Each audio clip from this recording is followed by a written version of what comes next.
When Hezbollah fired rockets at Israel on March 2, 2 days after Israel and the United States launched a war on Iran, the resulting Israeli operation to destroy the group quickly became a mission to flatten swathes of southern Lebanon.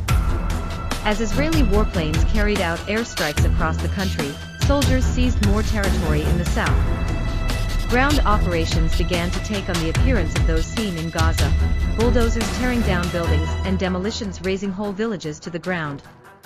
Even after last week's ceasefire agreement between Israel and Lebanon, those ground operations have continued. A CNN review of satellite imagery reveals the scale of the destruction. Hundreds of buildings, most of which appear to be homes, have been either completely flattened or rendered uninhabitable. Satellite imagery and videos from after the April 16 ceasefire announcement show demolitions continuing apace, with excavators and armored vehicles clearly visible.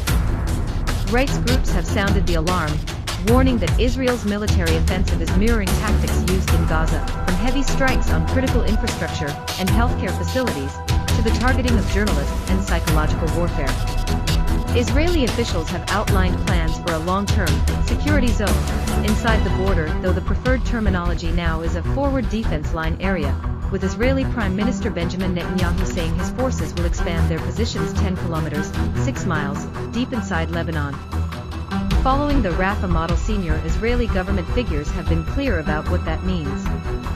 Defense Minister Israel Katz vowed to destroy all homes and villages near the border, in line with what he called the Rafah and Beit Hanan model. Rafah and Beit Hanan are cities at, respectively, the southern and northern ends of Gaza, which have been laid to waste by Israeli forces over the last 2.5 years.